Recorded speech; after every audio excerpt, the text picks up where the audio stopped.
sesión que creemos que va a ser muy interesante. Tengo el gusto de presentarles a la doctora Emilia Mabel Gatto. Su presentación del día de hoy está dedicada al tema de los agonistas dopaminérgicos en enfermedad de Parkinson. ¿Cuándo, cómo y en quién deben ser usados? Doctora Gatto, por favor, bienvenida, y les hago varias recomendaciones técnicas a todos otra vez. Por favor, tengan cerrado su micrófono porque si no se puede generar mucho ruido de retorno y puede incluso afectar la calidad de la transmisión. Doctora, por favor. Bien, bueno, nuevamente bienvenidos a todos y muchas gracias a Biopaz por la invitación y la posibilidad de conectarnos por estas nuevas tecnologías. Y bueno, voy a entrar de lleno a la charla y antes de sumergirme concretamente en lo que son agonistas dopaminérgicos y puntualmente en lo que es rotigotina, quisiera introducir algunos conceptos relativamente nuevos. ¿Cuáles son esos conceptos? Bueno, nosotros clásicamente pensábamos a la enfermedad de Parkinson como una enfermedad que tenía determinadas características clínicas, o sea, la presencia de temblor, de rigidez, de bradicinesia, y que era necesario hasta hace unos años tener desde el punto de vista anatomopatológico la presencia de cuerpos de Levy. En la actualidad, el nivel de conocimiento ha crecido de tal manera que se impone un nuevo esquema o un nuevo algoritmo en cuanto al diagnóstico de lo que llamamos enfermedad de Parkinson. Y es así que la Movement Disorder Society y el grupo que en algún momento lideró el doctor Alberto Spy y Anthony Lam propusieron que este diagnóstico se establezca en relación a dos ejes. Uno, netamente un eje clínico, y otro, un eje que tiene que ver con características genéticas, características moleculares y con la patología de la enfermedad. Es así que en el eje clínico no solo nos focalizaremos en cuanto a la presencia de los síntomas motores tradicionales, sino que también nos va a interesar conocer perfectamente en qué edad o a qué edad se iniciaron los síntomas, cuál fue la evolución de esos síntomas, si al momento del inicio ya existía algún tipo de impacto cognitivo o cuadros depresivos, el antecedente de alteraciones de la conducta del sueño REM o incluso la presencia de alteraciones autonómicas aun cuando éstas sean mínimas. Y en cuanto al eje 2, que tiene que ver con el componente genético, el componente molecular y la patología, tener en cuenta que hasta el presente se describen un gran número de enfermedades de Parkinson asociadas a diferentes mutaciones, algunas con una herencia autosómica dominante, otras con una herencia autosómica recesiva. En algunos de esos casos veremos la presencia o la alteración del sistema de degradación de proteínas, en otros veremos alteraciones de la mitocondria, y desde el punto de vista patológico también nos vamos a sorprender porque no todos aquellos individuos que en vida fueron clasificados como enfermedad de Parkinson y que clásicamente describíamos con la presencia de cuerpos de Levy, algunos de ellos no tendrán cuerpos de Levy y más aún, algunos de ellos no solo tendrán depósitos de alfa-sinucleína, sino que pueden tener inclusiones de proteína tau, que hasta ahora las teníamos como en otro grupo.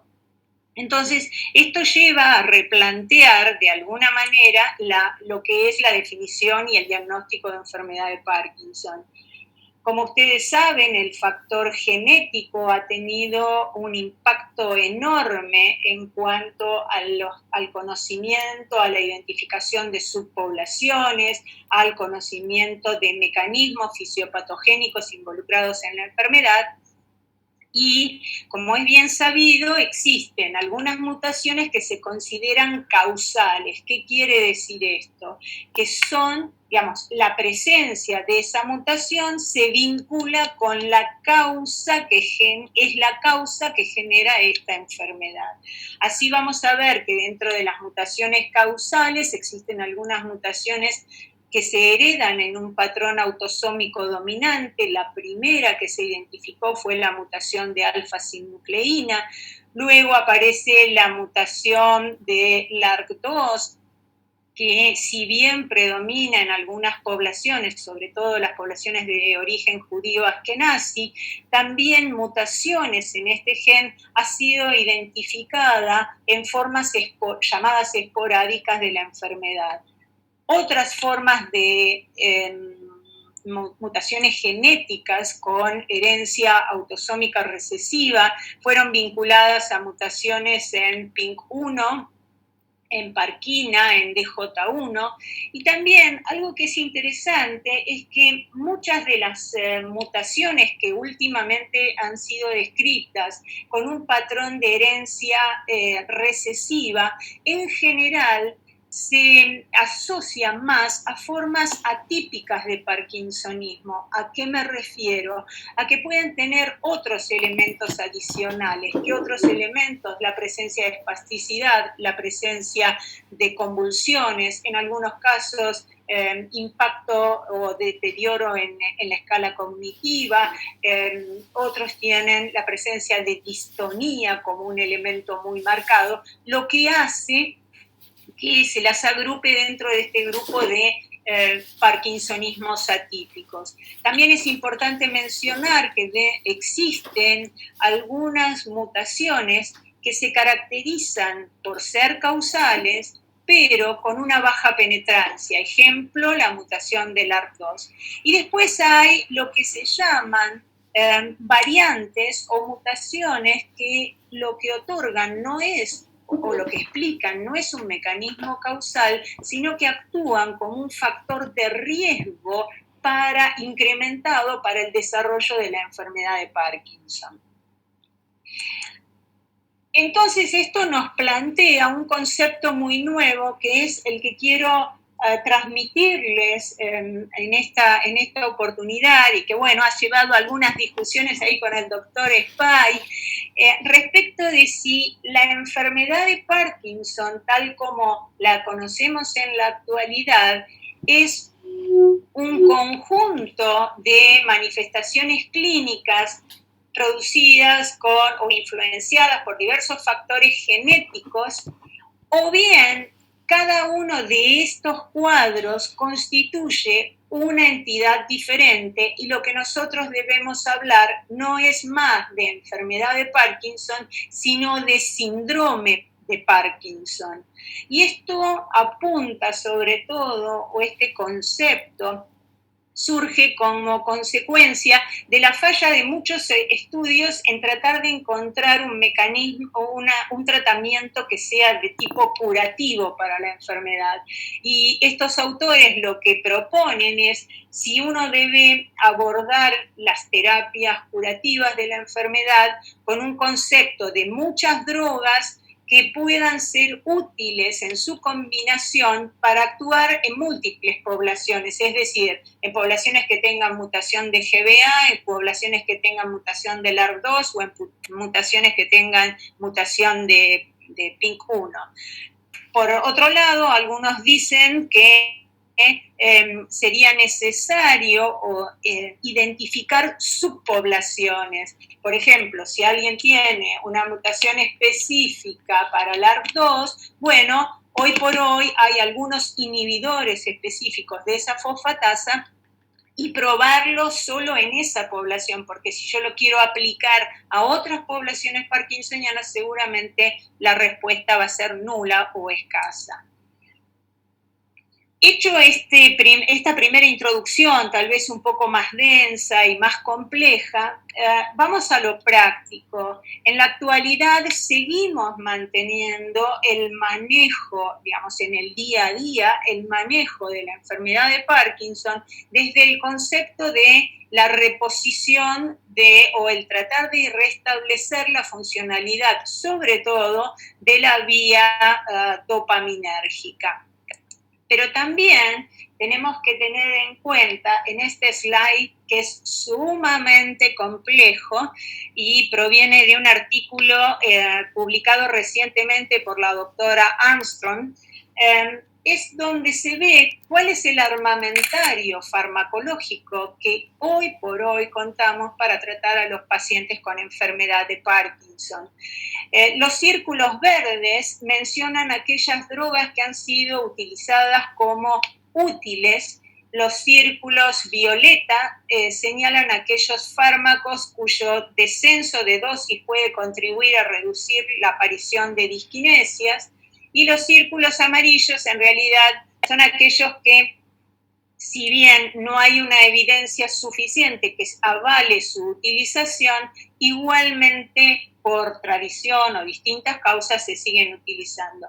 Pero lo que me quiero focalizar es en la primer columna, que habla de los tratamientos sintomáticos tempranos. Y en esta lista de tratamientos sintomáticos tempranos que han demostrado utilidad, no solo se hace mención clásicamente a la levodopa en distintas formas de presentación, sino que también se hace mención a los agonistas dopaminérgicos no ergolínicos, por supuesto, como así también a inhibidores de la MAO, la selegilina, la rasagilina, fundamentalmente en esta primera etapa sintomática.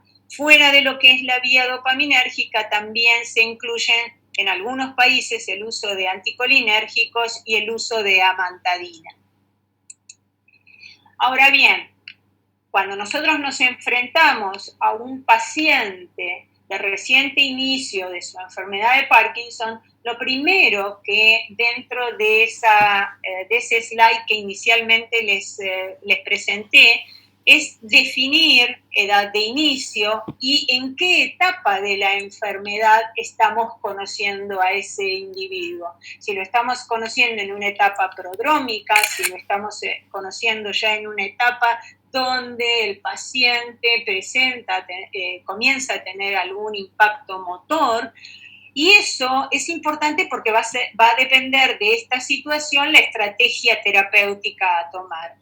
También es importante poder tipificar qué subtipo de enfermedad de Parkinson estamos abordando.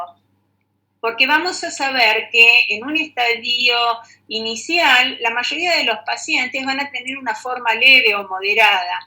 Si esa enfermedad tiene una edad de inicio temprano y leves síntomas motores, es altamente probable que nosotros vayamos a tener una excelente respuesta a la terapia farmacológica para restaurando la vía dopaminérgica. Y seguramente esa subpoblación va a tener una evolución bastante lenta.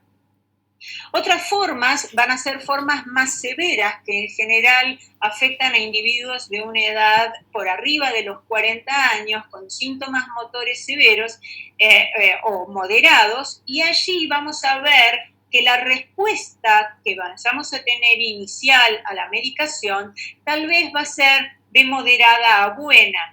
Y finalmente hay un pequeño subgrupo de pacientes o subtipos de pacientes que presentan una forma que algunos autores la denominan como difusa o maligna y que tiene diferentes edades de inicio, pero que característicamente va a tener o puede tener asociado alteraciones de la conducta del sueño REM, algún impacto cognitivo, mínimos síntomas disautonómicos como hipotensión ortostática y que característicamente va a tener una afectación de la marcha temprana. En esos pacientes ya podemos predecir que la respuesta terapéutica no va a ser tan excelente como esperaríamos en un individuo más joven.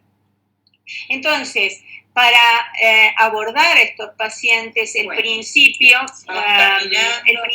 es mostrarle estos dos ejemplos, dos pacientes con edades muy diferentes, el joven del video superior con 21 años y el señor del video en la parte inferior con 60 años.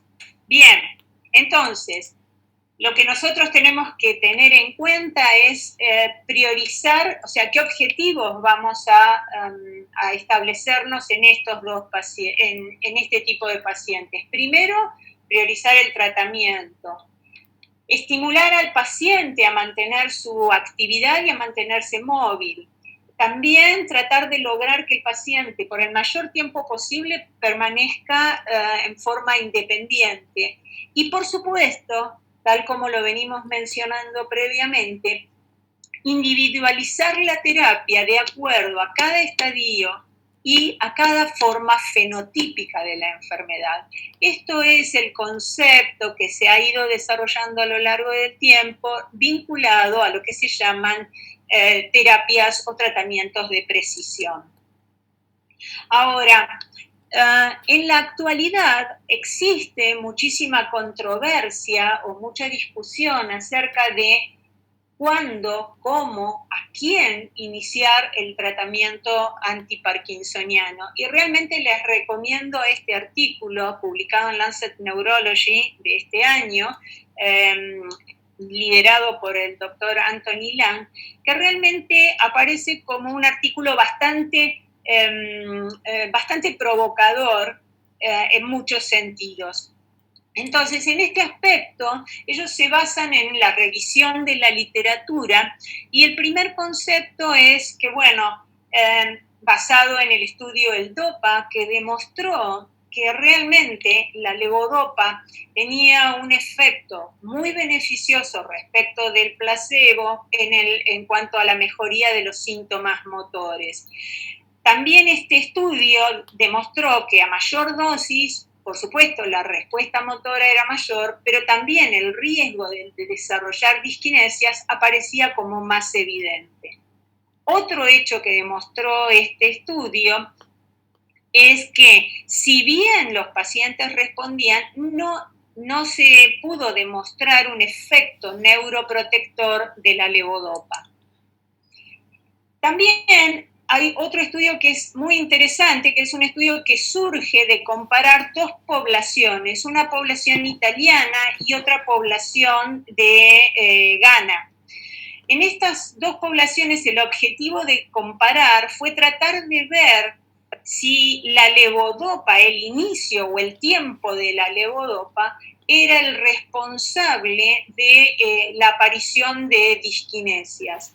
Y lo que los autores concluyen es que en realidad no es el tiempo de exposición a la levodopa el que va a generar la aparición de las disquinesias, sino que es el tiempo de duración desde el inicio de los síntomas, o sea, es la duración de la enfermedad la que va a ser el factor determinante, en algunos casos, de la aparición de las disquinesias. También otro estudio, este estudio es más reciente, del año pasado, trató de ver si había alguna diferencia en aquellos pacientes que iniciaban un tratamiento dopaminérgico, en este caso puntualmente L-Dopa, en forma más temprana o más tardía, si había alguna diferencia. Esto tratando de demostrar si la levodopa tenía un efecto neuroprotector. ¿Y qué es lo que observaron los autores? Es que sí, tenían un grupo que inicialmente, desde el momento de inicio de los síntomas, iniciaban tratamiento en este caso con levodopa, y otro grupo en el que el tratamiento se iniciaba recién a las 40 semanas, o sea, con 40 semanas de retraso. Y estos dos grupos se los siguió durante la totalidad de 80 semanas. Y se vio que en realidad, desde el punto de vista de la evolución, a las 80 semanas no había diferencia entre aquellos que habían iniciado tempranamente el tratamiento contra aquellos que lo habían hecho más tardíamente. No obstante eso, y si bien esto descarta un efecto modificador de enfermedad de la levodopa, no obstante de esto, lo que se vio es que aquellos pacientes o aquellos individuos que habían comenzado más tardíamente el tratamiento presentaban un mayor impacto en su escala de calidad de vida. Entonces, si bien no había en el largo plazo un cambio, sí lo había en la calidad de vida.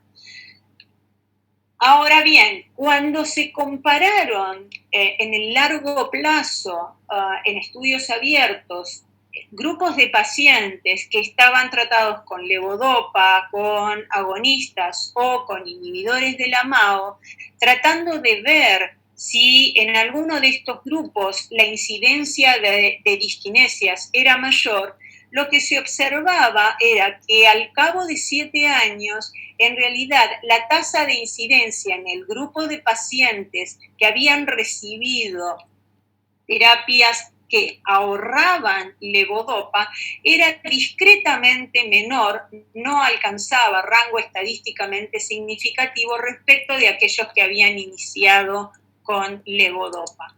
Basados en todos estos estudios, entonces volvemos al paper de Lang, que les recomendé de este año, y lo que los autores concluyen es lo siguiente, que inicialmente muchos de los pacientes podrían iniciar directamente el tratamiento antiparkinsoniano con el uso de levodopa, que el uso de levodopa les permitiría una buena respuesta motora, pero indudablemente, y aquí quiero que vean estas bandas de color, creo que naranja y roja, que señalan la aparición de fluctuaciones motoras y la aparición de disquinesias, observen que en este grupo de pacientes la aparición de fluctuaciones motoras y de disquinesias es mucho más temprana que aquellos que iniciaron tratamientos con terapias ahorradoras de levodopa. Fundamentalmente me estoy refiriendo a iniciaron terapias con agonistas dopaminérgicos, IMAO e IMAO. Obviamente hay que ver de qué poblaciones se trata, porque evidentemente en un individuo joven vamos a tener un riesgo de desarrollo de disquinesias mucho mayor que en un individuo de mayor edad, y también tener en cuenta los efectos adversos que puedan desarrollar los agonistas. Ahora bien, entonces, la conclusión de este trabajo, y quiero resaltarlo aquí, es que a pesar de digamos que se puede iniciar levodopa terapia para alcanzar un buen nivel de respuesta motora y siempre trabajando en bajas dosis. Respecto de los agonistas, lo que los autores mencionan es que a pesar de los riesgos que conllevan, luego vamos a hacer una parte sobre esto, en los pacientes jóvenes de edad de inicio de su enfermedad, y teniendo en cuenta u observando el hecho de que la aparición de disquinesias en ellos y de complicaciones motoras es mayor, es importante tener en cuenta el inicio de terapias ahorradoras de levodopa. Por supuesto, balanceando eficacia y efectos adversos. También hay un hecho que quiero destacar y que es que en muchos artículos no se evalúa, y es que cuando el paciente, nosotros indicamos un agonista de liberación prolongada o de vida extendida, de alguna manera estamos garantizándonos la adherencia del paciente al tratamiento, y esto es un hecho no menor, comparado con el hecho de tener que estar tomando 3, 4 dosis en el caso del uso de la levodopa. Luego, también es importante tener en cuenta algunas cuestiones subjetivas, que esto lo vemos en el día a día, y es el hecho de que los pacientes, cuando se colocan un parche o toman un solo fármaco en el desayuno, tienen una sensación subjetiva como de no estar tan enfermos o de no estar enfermos. Ahora bien, en realidad, cuando se dispararon en la primera época de la aparición de los agonistas dopaminérgicos, el tema era tratar de prevenir la aparición de las fluctuaciones motoras con diskinesias de pico de dosis, con deterioro de fin de dosis y con distonías de fin de dosis.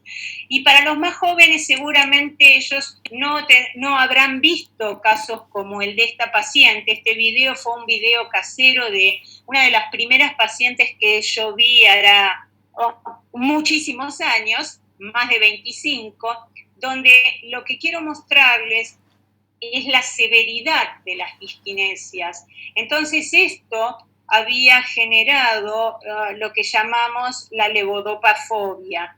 Y también fue un poco lo que dio impulso en los primeros años a la utilización de los agonistas dopaminérgicos. Hoy por hoy, con lo que hemos aprendido de utilizar dosis bajas de levodopa y otras estrategias, realmente es poco frecuente ver esta severidad de diskinesias.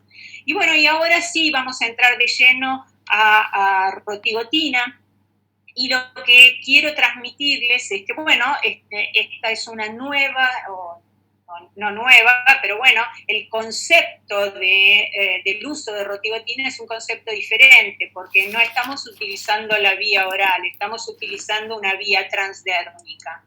Y lo interesante de este fármaco es que, al igual que otros agonistas no ergolínicos, va a tener afinidad por receptores dopaminérgicos y fundamentalmente va a tener una afinidad mayor por receptores de 3, por receptores de 2, pero también tiene cierta afinidad por receptores no dopaminérgicos como receptores serotoninérgicos 5-HT1A, que luego vamos a ver le confieren algunas propiedades adicionales.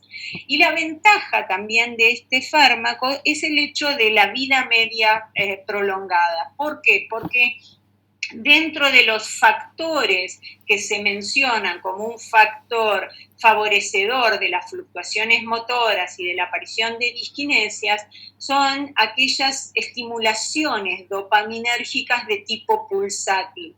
Con este tipo de agonistas lo que hacemos es una estimulación más continua y de alguna manera, entre otras causas que generan la aparición de fluctuaciones y de diskinesias, estamos evitándolas. Ahora, algunos conceptos farmacológicos de la rotigotina, fundamentalmente el hecho de que su vida media es de entre 5 y 7 horas. Que sí, la duración del beneficio, yo hablé de vida media, pero el beneficio es 24 horas, que circula unida a proteínas en un 37%, que es eliminado por orina y materia fecal, que no tiene mayores interacciones en el caso de pacientes con insuficiencia renal leve o con pacientes con insuficiencia hepática leve a moderada. Y también otro hecho importante es que no se han visto cambios farmacocinéticos teniendo en cuenta distintas poblaciones.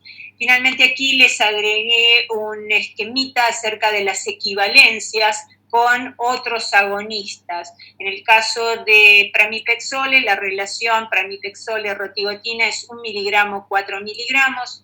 Tener en cuenta la equivalencia con dosis de levodopa y la equivalencia rotigotina-ropidinol es 1:1.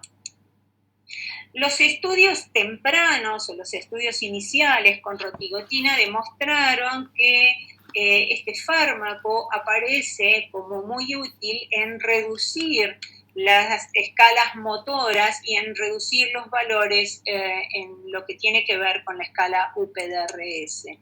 Y en efecto, los estudios iniciales, los estudios pivotales, fueron comparando contra placebo diferentes dosis de rotigotina. Y allí se puede observar un cambio significativo en las escalas UPDRS 2 y 3.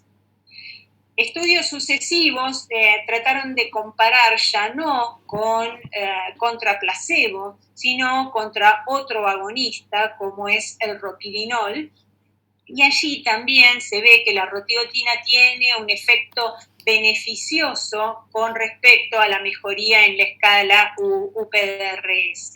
Ahora bien, hay que también analizar, bueno, esta curva muestra exactamente lo mismo, pero lo interesante es también evaluar el perfil de efectos adversos. Y en ese caso, el perfil de efectos adversos de rotigotina fue menor que en el caso en los pacientes contra ropirinol. Así que eso es algo no menor a tener en cuenta. Pero claro, en un ensayo clínico no estamos viviendo el hecho real. Se seleccionan pacientes, hay un bias o hay una selectividad de pacientes, determinadas condiciones que se establecen. Entonces, lo que se ha tratado de hacer, y en el grupo liderado por Thomas Müller, ellos trataron de hacer un estudio observacional en la vida real, qué era lo que sucedía con estos diferentes fármacos. Y así compararon los cambios en la escala UPDRS, en la parte 3, en la escala motora de la UPDRS, comparando rotigotina, otros agonistas dopaminérgicos, levodopa sola, la asociación de rotigotina-levodopa y otros agonistas dopaminérgicos y levodopa. E hicieron un seguimiento de su cohorte a los 15 meses y a los 33 meses de seguimiento. Y lo que se vio es que, bueno, que en aquellos pacientes que venían con agonista dopaminérgico, en este caso la rotigotina, tenían un beneficio o mantenían ese beneficio global, sobre todo en la UPDRS3. Pero también lo hacían aquellos que tenían combinación de levodopa o la combinación de levodopa con otros agonistas. En cuanto a la aparición de disquinesias, bueno, esto fue lo mismo que ya mencionamos, o sea, que en aquel grupo que estaba con agonistas dopaminérgicos, la incidencia de disquinesias a los 33 meses fue menor que en aquellos pacientes que estaban recibiendo levodopa o terapias combinadas con levodopa. Y en cuanto a los efectos adversos que se mencionan, los efectos adversos en el grupo de rotigotina fueron similares a los hallados en los estudios pivotales, con una incidencia de al menos 5%. Tal vez el efecto adverso más frecuente respecto de la rotigotina es la lesión o las alteraciones a nivel cutáneo en los sitios de adherencia del parche. Pero en general, la verdad es que no hubo efectos adversos serios en la mayoría de los pacientes. Ahora, otro hecho importante es qué pasa con los síntomas no motores.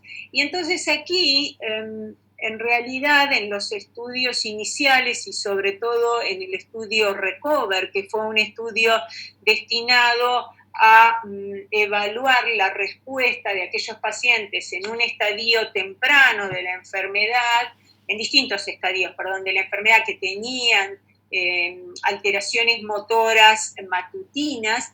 Este estudio inicialmente fue para tratar de ver si se mejoraba la disfunción motora que aparecía a primeras horas de la mañana. pero luego se hizo un estudio, un análisis post-hoc de este estudio RECOVER y se observó que algunos de los síntomas, llamados síntomas no motores, entre ellos incluyendo el tema de la fatiga o esa sensación de cansancio o de pérdida de energía en los pacientes, como así también ciertos aspectos en el ámbito o en el dominio del humor, eran claramente o tenían claramente una respuesta en aquel grupo tratado con rotigotina. Otro de los estudios que se realizaron fue también cuál era el impacto de la rotigotina en la deglución. Y esto permítanme hacer una digresión. Recientemente una paciente me comentaba que estaba con un agonista por vía oral, pero ella, más allá de sus problemas de constipación, traía aparejado una cierta lentitud en la evacuación gástrica.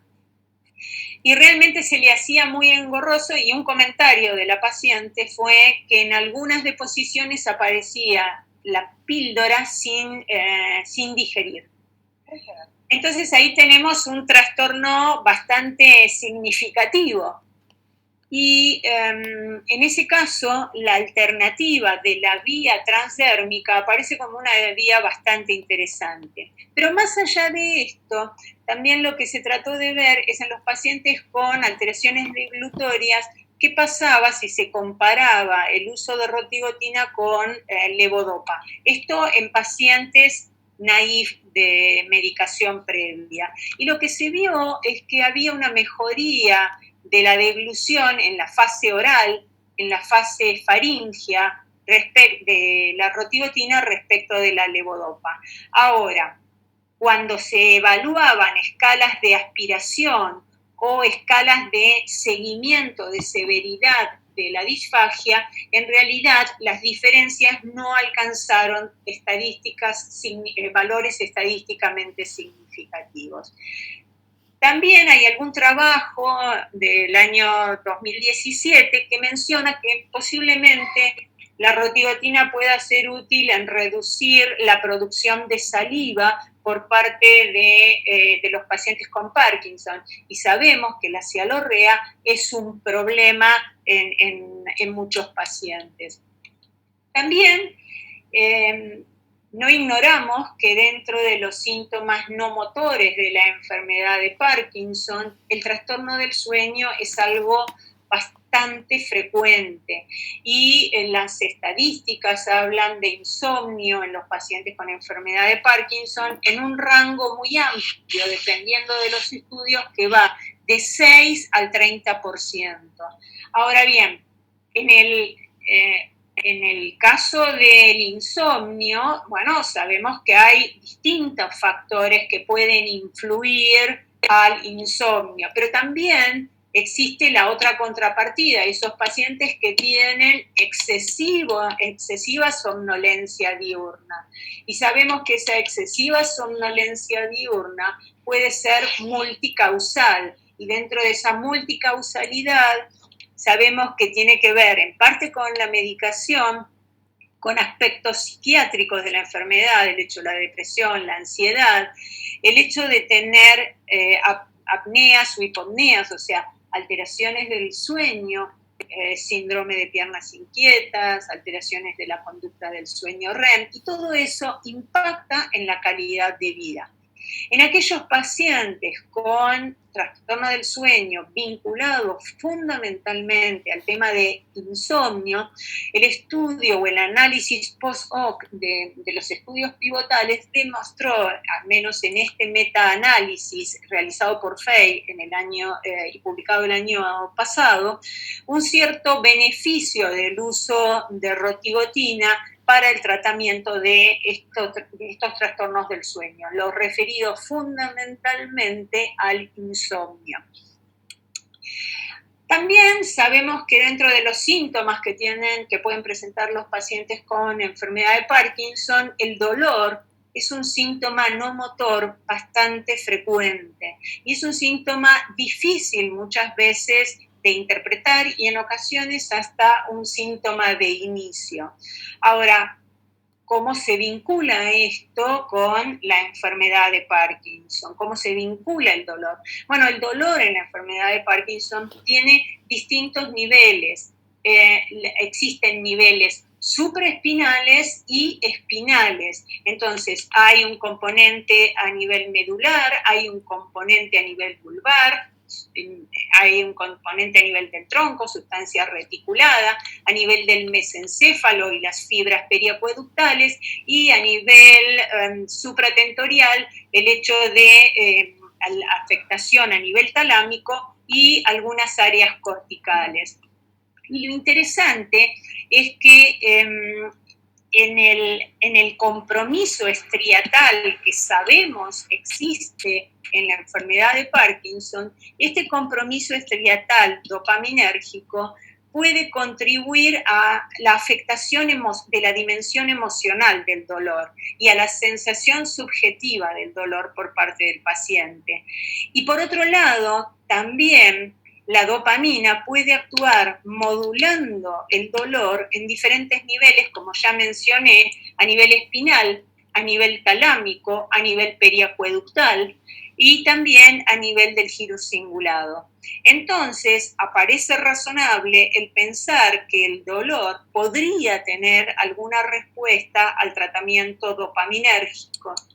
Y es así que se ha evaluado la respuesta al dolor de la rotigotina comparado contra placebo a través de una escala que se llama escala de Likert, que es una escala específica para dolor, y lo que se vio es que la rotigotina puntualmente, en este caso fue la droga que se utilizó para evaluar contra placebo, se veía una mejoría o una reducción en la intensidad del dolor en aquellos pacientes que estaban en droga activa.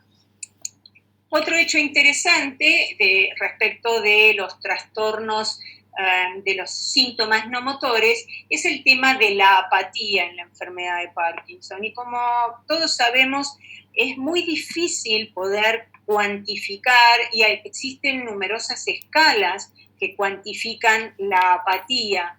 Es este ánimo chato, este ánimo constante.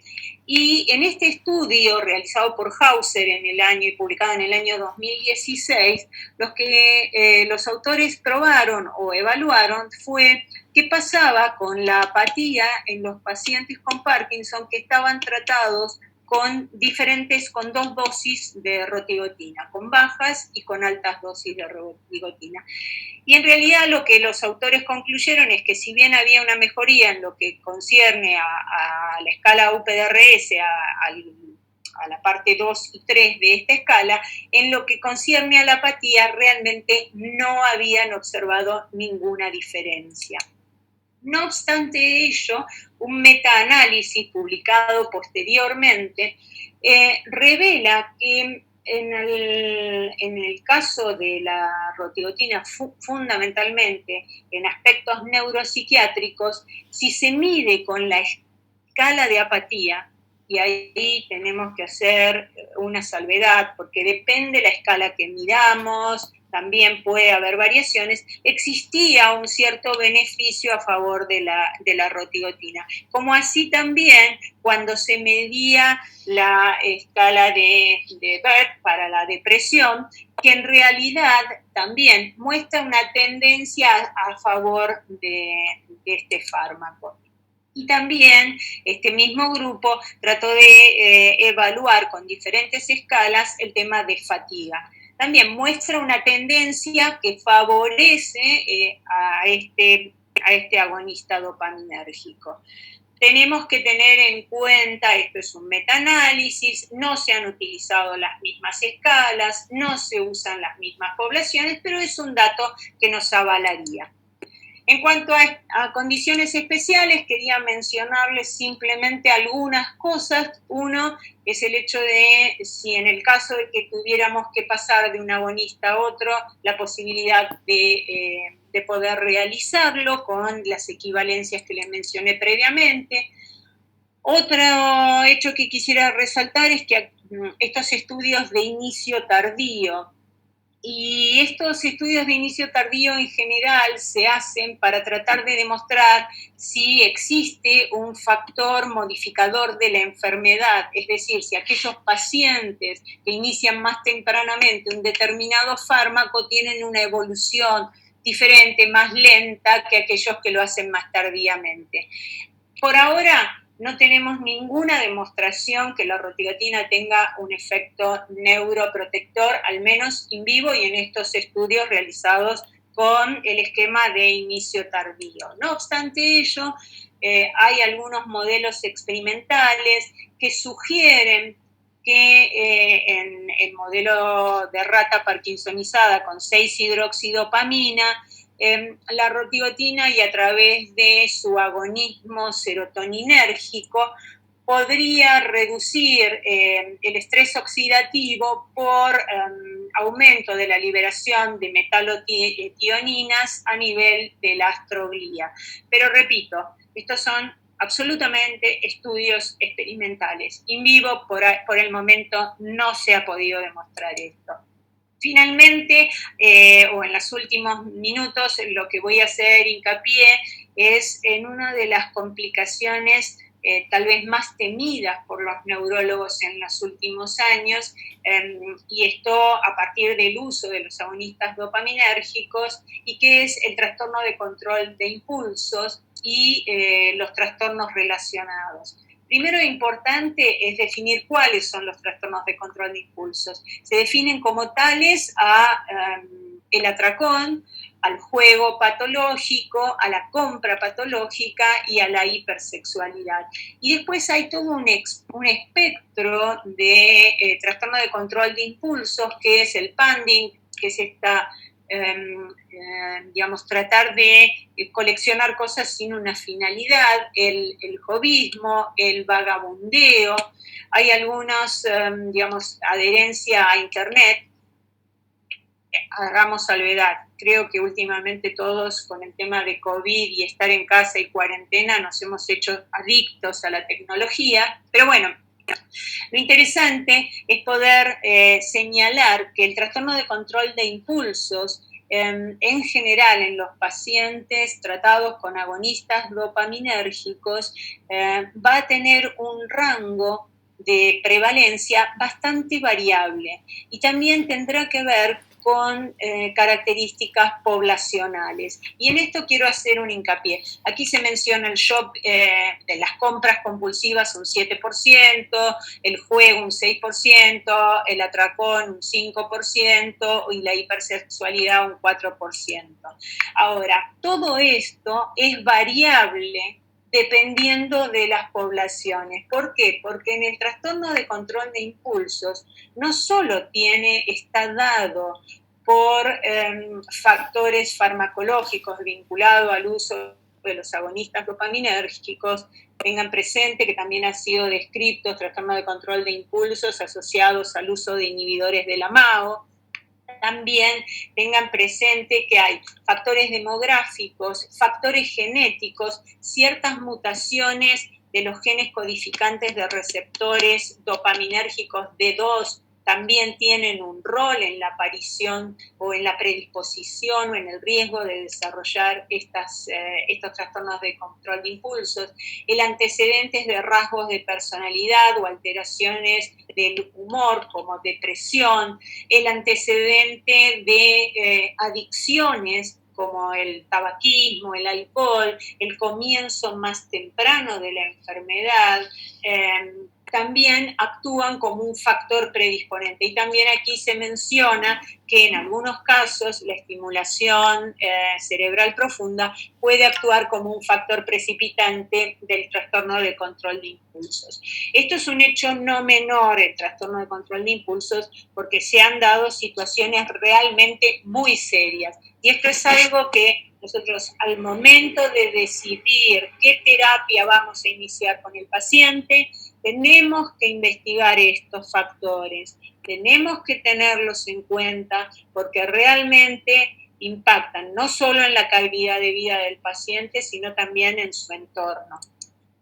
Bueno, esto también es otro estudio más reciente conducido por Antonini, donde se establece la frecuencia de los diferentes trastornos de control de impulsos, pero a veces, paradójicamente, esos trastornos de control de impulsos pueden revelar cambios y cambios que pueden ser positivos. Este cuadro corresponde a una paciente que tuvimos oportunidad de ver, que estaba totalmente alejado de lo que es el arte y la pintura. Pero a partir del inicio de su tratamiento, ella empieza a desarrollar unas habilidades artísticas que realmente desconocían. Y observen estas dos obras, una es una litografía y la otra es una obra, digamos, un barco realizado manualmente, que publica recientemente Pedro García Ruiz de España, donde los pacientes bajo tratamiento dopaminérgico desarrollan habilidades o cambios en el estilo artístico, cambios conductuales y un aumento de la creatividad. Obviamente, obviamente, esto es en algún grupo de pacientes, pero veamos cómo un efecto llamado adverso se transforma, cómo un efecto adverso se transforma en un efecto agradable o favorable. Y otra cosa que también tenemos que tener en cuenta y estar muy atentos es a la aparición de ataques de sueño. Los ataques de sueño en general han sido vinculados fundamentalmente al uso de los agonistas dopaminérgicos. Se dice que hay una diferente severidad dependiendo del agonista y que tal vez la rotigotina podría tener un poquito menos de incidencia. Esto es variable dependiendo de las casuísticas que se tengan en cuenta o que se consideren, pero sí es muy importante investigar este factor, estar atentos y tener en cuenta lo que mencionamos antes, que la hipersomnia diurna es distinto de lo que es un ataque de sueño. El ataque de sueño es una pérdida súbita y el paciente súbitamente se queda dormido. En la hipersomnia diurna vamos a ver que hay como una ensoñación, un adormecimiento, pero que puede ser multifactorial, como ya mencionamos.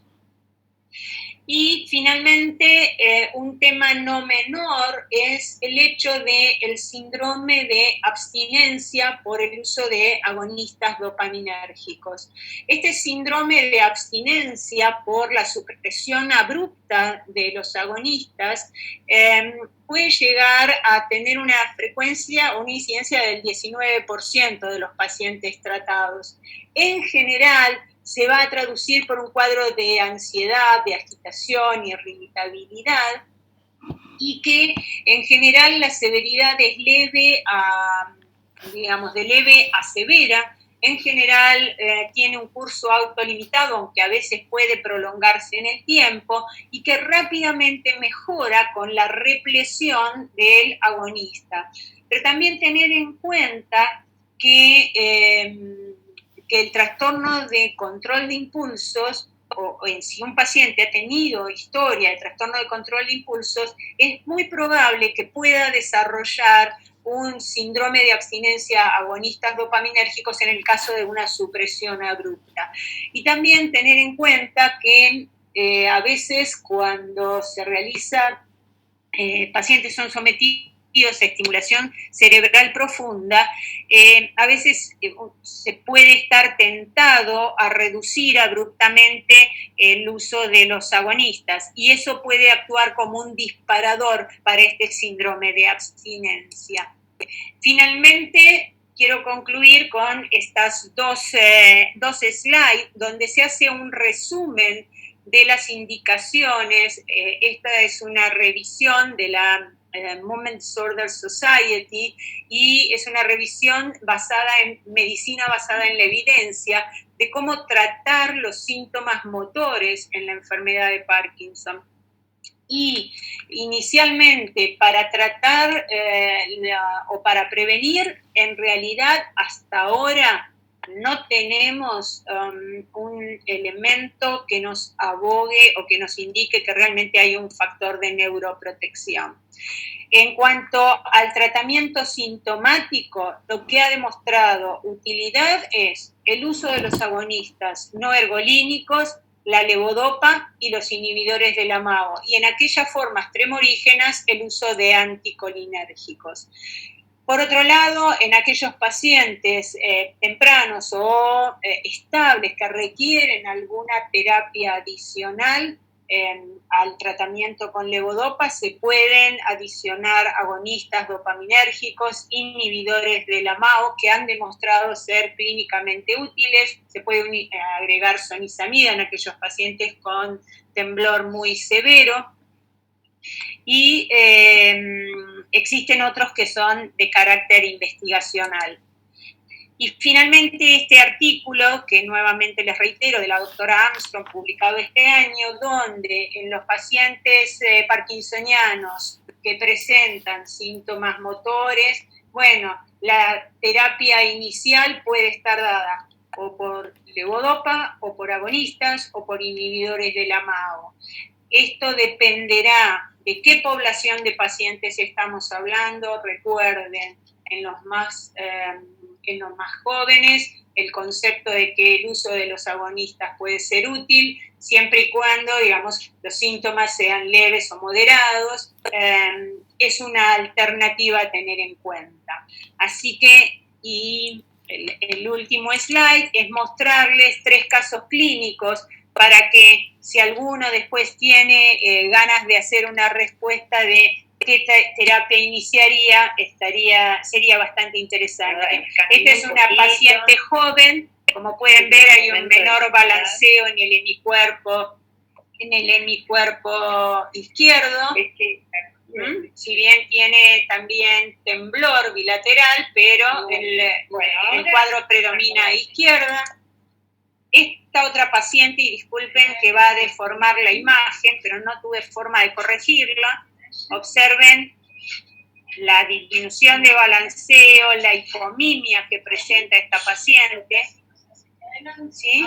Esta paciente tiene, al momento de este examen, 42 años y el antecedente de una enfermedad inmunomediada como es lupus. Y finalmente, este otro paciente, que es un señor de 60 años, observen también un menor balanceo. Son 3 pacientes con una clínica bastante similar, ¿verdad? Pero con edades diferentes, con situaciones diferentes y con comorbilidades diferentes. Bueno, simplemente para que vean que ante cada situación tendremos que analizar puntualmente cuál va a ser el mejor abordaje para cada paciente. Bueno, desde ya, el último slide es presentarle a todo el grupo de INEVA, el doctor Martín Cesarini, el doctor Gustavo Daprat, el doctor Diego Díaz, el doctor José Luis Echeverry, la doctora Natalia González Rojo y todo el team del Sanatorio de la Trinidad Mitre. Quiero destacar la ayuda que siempre me da desde la tecnología el doctor Gabriel Percy y todo el grupo que realmente, bueno, la doctora Aldiño, el doctor Galeno Rojas, el doctor Nahuel Pereira y a todos los residentes del grupo. Muchísimas gracias y bueno, quedo a disposición por si hay preguntas. Muy amables, gracias. Presentación y una revisión muy completa de la en general y enfermedad de Parkinson de inicio. Primero que todo, pues, todos los participantes, a toda la audiencia, quería recordarles No sé si me oyen. Se oye entrecortado, doctor. En este momento, qué pena, ahí se oye mejor. Sí, ahí sí. Bueno, ok, vuelvo, muchísimas gracias por su asistencia y por su participación, doctora Emilia, en la presentación haciendo un énfasis en el enfermedad de Parkinson de Doctor Wahib, se le está cortando mucho. Yo creo que le damos un minutico para que vaya por los audífonos. No, estoy con audífonos. Ah, no sé. Voy a mirar un momento. ¿El sonido? Adelante otra vez. ¿Aló? Ahí está. Más o menos. Sí, está con buena conexión. Bueno, vamos a mirar. Ahí está bien, ahí está bien.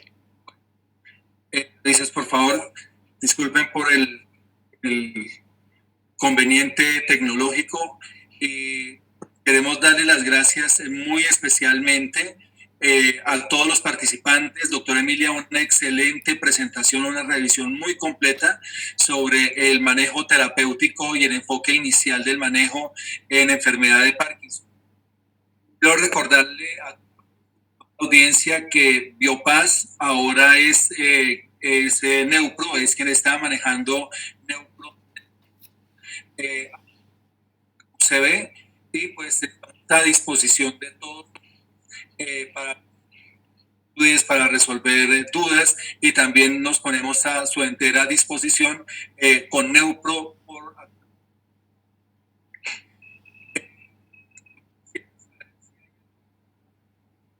¿Quién tiene alguna pregunta? Y por favor me la hacen a través del chat. Doctora, hay una pregunta a través del chat que dice que ¿qué dosis por kilogramo de levodopa iniciamos en pacientes naive? En realidad, la levodopa no se inicia, o al menos en mi experiencia, no es por kilo peso. Siempre tratamos de iniciar de las formulaciones que tenemos disponibles con las menores dosis. ¿A qué me refiero? Con las formulaciones que vienen 125, empezamos a mitad de dosis, sobre todo para ir viendo la tolerancia.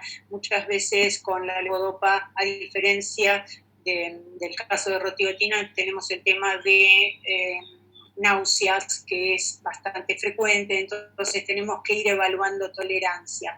Y las dosis recomendadas van surgiendo en función de la respuesta terapéutica del paciente. Tampoco es necesario llegar a dosis extremadamente altas, porque ahí se corre un altísimo riesgo de desarrollar disquinesias, como ustedes pudieron ver. Hay una relación entre dosis de levodopa y disquinesias, a mayor dosis, mayores disquinesias. Entonces, esto hay que ajustarlo. En realidad, se empiezan con pequeñas dosis. Nosotros empezamos con las formulaciones disponibles de 125 a mitad de dosis y las vamos incrementando gradualmente, sobre todo para ver la respuesta, y nos ajustamos a la situación en la que el paciente tenga, digamos, el mejor confort, fundamentalmente. Bueno, doctora Emilia, no sé si me escucha bien ahí. Sí. Perfecto. Hay una pregunta y es la siguiente. El uso de amantadina como terapia inicial en enfermedad de Parkinson de predominio temblor es mejor que los anticolinérgicos. En realidad no hay un estudio que compare el uso de anticolinérgicos y amantadina.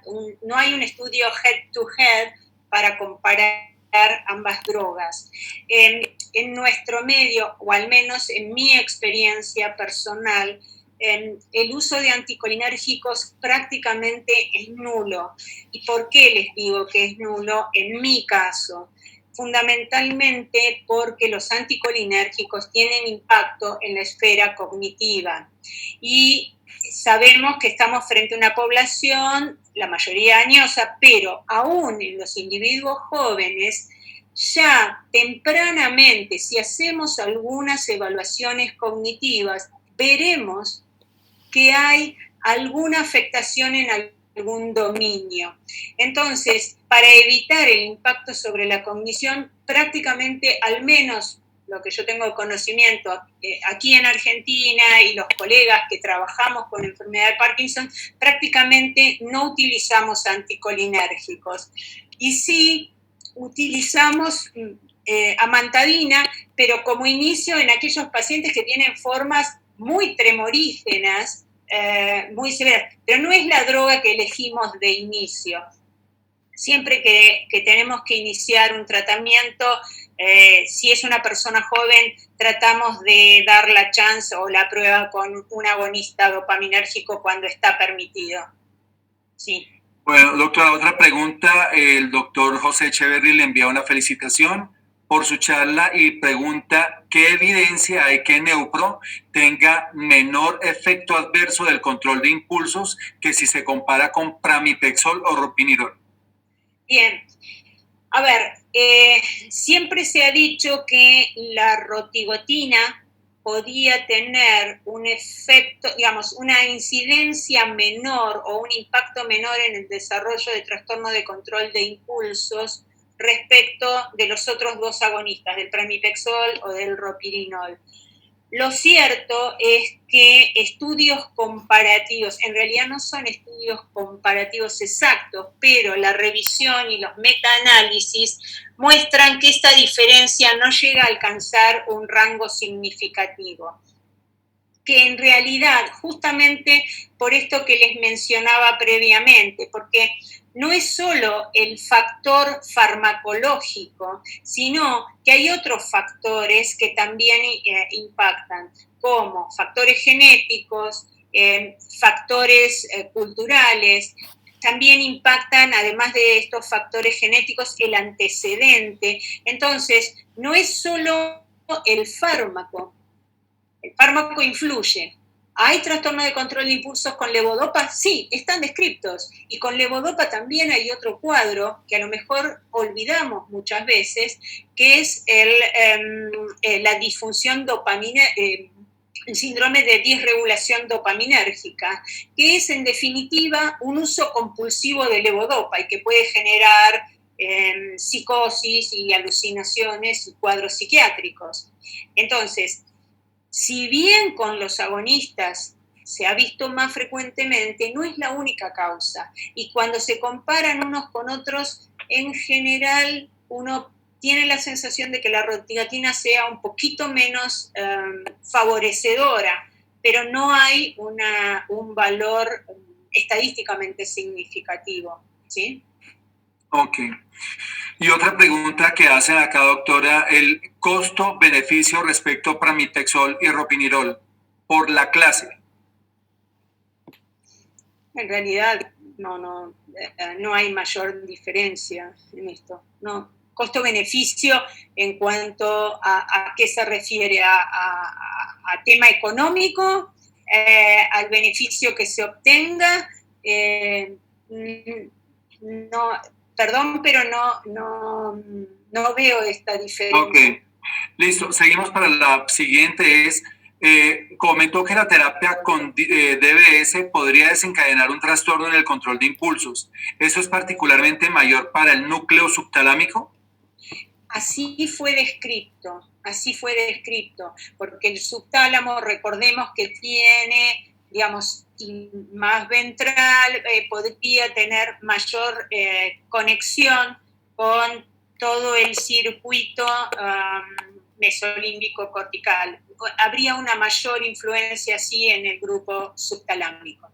Perfecto. Hay una pregunta aquí muy interesante y es, ¿se sabe si el posible efecto de rotigotina para el dolor tiene que ver con la dosis o si ese efecto beneficioso está presente ya con dosis iniciales del agonista? Si se ve con dosis iniciales. Sí, en realidad lo que se vio es que el efecto de la rotigotina ya en dosis iniciales se ve, pero que con mayores dosis hay más respuesta. Esto en no sé si tengo posibilidades de mostrar. Bueno, en todo caso, en uno de los slides que medían o evaluaban la escala de Likert, comparado rotigottina contra placebo, se veía que había diferentes dosis y si las dosis pueden influir también en la respuesta. Correcto, sí, doctora, está muy bien y además que se ha visto que el efecto de control o la evidencia de la respuesta de los pacientes es más clara cuando el dolor es moderado a severo que con dolor leve, que era lo que alcancé a observar en esa gráfica. Exactamente. Y aquí hay una pregunta y de una vez pues yo quiero también hacer la aclaración. Neupro en Argentina no tiene la indicación para síndrome de piernas inquietas. Sin embargo, sabemos que se utiliza ampliamente. Y la pregunta es si tiene el mismo nivel de evidencia que para Mipexol con menor riesgo de augmentation. En realidad tiene nivel de evidencia similar. Y el tema de la aumentación, en este momento no podría responderlo porque no lo tengo claro, pero la respuesta de rotigottina al síndrome de piernas inquietas realmente es igual o digamos, es similar a la de otros agonistas. ¿Sí? Correcto. Una pregunta, y esa la respondo, si pueden tener disposición de la clase para mostrar a los médicos integrantes. Bueno, claro que sí, nosotros compartiremos más adelante esta presentación y les haremos llegar la información al respecto, sin presentar los casos clínicos, porque esos no se van a incluir en la presentación. Lo único que se va a presentar es la parte de la evidencia científica. Y aquí el doctor José Bueri, Emilia, hermosa charla. Neupro es una muy buena herramienta en parkinsonianos postquirúrgicos que no pueden ingerir nada por boca. Así no están deprivados de su terapia dopaminérgica. Sencillamente como un comentario. Y excelente disertación, Emilia, como siempre. Y hay una pregunta, ¿cuáles son los beneficios de Neupro en el manejo de fenómenos disautonómicos en Parkinson? Bien, yo no me detuve en eso, pero en el estudio post-hoc del ensayo RECOVER también se evaluaron todo lo que tenía que ver con función cardiovascular fundamentalmente y se vio, digamos, cierto beneficio en ese caso respecto de la hipotensión ortostática, pero de todos modos, digamos, sabemos que esto dependerá del estado basal del paciente y respecto de otros agonistas, en general, en la práctica lo que se ve es que tal vez la rotigottina tenga menos impacto en la hipotensión ortostática. Bueno, doctora, las últimas dos preguntas, ya para dar fin a esta excelente presentación, una disertación de verdad llena de nueva información, refrescante de todo punto de vista, y es si hay alguna indicación del uso concomitante de dos agonistas dopaminérgicos, es decir, el uso de parches y el uso de tabletas en dosis mínima o titular estos dos medicamentos. A ver, en realidad, hoy por hoy, ninguna de las guías internacionales avala el uso concomitante de dos agonistas. Hace muchos años, muchos años, hará 7, 8 años, algún grupo alemán había propuesto la combinación de agonistas, pero realmente esa idea no prosperó y en la actualidad ninguna de las guías, ni la guía basada en medicina basada en la evidencia que propone la M10 o la guía que propone la doctora Armstrong, como les mencioné antes, o la sugerencia del paper presentado por el doctor Lang, avalan el uso de agonistas concomitante, ¿no? Concomitante. Ok. Pues doctora Gato, muchas gracias. Yo quisiera hacer una pregunta con relación a los casos clínicos que presentó, que si bien es cierto, comparten casi todos el mismo síntoma, la pérdida del movimiento, la hipoquinesia de un hemicuerpo con rangos diferentes de edad. Pues está muy claro, o sea, cuando hay enfermedad asociada o no enfermedad asociada, lo cual nos define que el tratamiento de la enfermedad de Parkinson tiene que hacerse a la medida, de acuerdo a las necesidades del paciente. Le quiero preguntar particularmente por el segundo caso de la paciente que tenía una enfermedad neurológica adicional, que no sería un Parkinson puro. No, neurológica no, tenía lupus, ¿eh? Ah, ok, tenía lupus, ok. ¿Y los síntomas eran derivados de esto? ¿Esta paciente la manejaría usted o sea, cómo la manejaría para su trastorno del movimiento?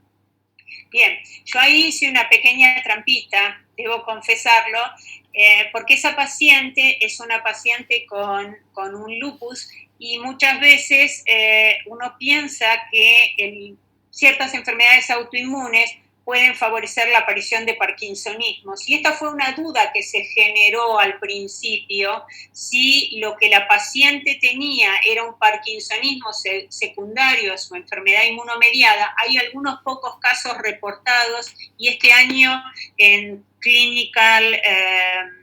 en el Journal del Practical Movement Disorder hay un caso de lupus, de parkinsonismo asociado al lupus. En este caso se planteaba si realmente era el lupus y un parkinsonismo secundario al lupus o si tenía una enfermedad de Parkinson. Pudimos hacer un PET con fluorodopa y evidentemente la paciente tenía alteración en la vía dopaminérgica. Y en esta paciente además estaba el tema del dolor. Cuánto del dolor que ella tenía podía estar vinculada a fenómenos artrálgicos vinculados a su enfermedad de base o a su cuadro parkinsoniano. En ella yo hablé con la reumatóloga, descartamos que fuera un parkinsonismo secundario al lupus y por el tema del dolor fundamentalmente, y dado que no tenía evidencias de actividad de su enfermedad reumatológica, iniciamos agonista dopaminérgico, iniciamos rostigotina. Okay. Porque uno de los síntomas más impactantes en ella era el dolor. Bueno, doctora, una pregunta de la práctica cotidiana, y es que si usted recomienda o sigue los lineamientos clásicos sobre el incremento de dosis, como era la presentación clásica de la caja de inicio, y a incrementar semanalmente 2 miligramos hasta los 8 miligramos, ¿lo realiza lentamente? O sea, ¿cómo hace usted la titulación? En mi práctica, en general, con 2 miligramos trato de mantenerlos entre 1 y 2 semanas. A veces depende para ir viendo sobre todo la tolerancia de los pacientes. Y luego, sí, dependiendo de la respuesta, voy aumentando, pero siempre prefiero esperar 2 semanas. Si bien en la práctica, digamos, en la teoría se sugiere que se pueden hacer incrementos cada semana, en la práctica yo los hago cada 2 semanas, porque es a las 2 semanas donde empiezo a ver el mayor efecto. Correcto, y esto también da respuesta a la siguiente pregunta, donde le agradecen por su ponencia, doctora, y la pregunta, y quiere solamente decir que si inicia el tratamiento no con levodopa, hemos ido cambiando con los años. Ahora podríamos decir que depende de cada caso y de la severidad de los síntomas. Y pues sí, ese es un comentario muy cierto, es muy realista. Y la titulación pues sí se recomienda a través del laboratorio que sea 2 miligramos semanal, que sea el ascenso, pero pues eso depende de cada caso en particular. Y depende también de la respuesta del paciente que pueda tolerar un aumento de dosis. Nosotros tenemos como base la dosis de 8 miligramos como dosis máxima en Parkinson de inicio, que no es una camisa de fuerza porque podría ser un poco más, pero para Parkinson avanzado la dosis máxima que está recomendada es de 16 miligramos. aunque a veces hemos llegado a 24. Correcto, sí, hay casos que son así, por eso sí es muy acertado el último comentario, que depende de cada caso y de la severidad de los síntomas. Sí. Pues, doctora Emilia, una vez más, muchísimas gracias a toda la querida y respetable audiencia de Argentina. Un caluroso abrazo, deseándoles el bienestar para todos ustedes, sus familias. Dios los cuide, los proteja a todos y agradecidos por su asistencia y su participación en este evento. Muchísimas gracias. Muchísimas gracias a todos y a cuidarnos todos. Dios nos proteja a todos. Chao. Gracias, doctora. Muchas gracias. Hasta luego. Adiós. Hasta luego.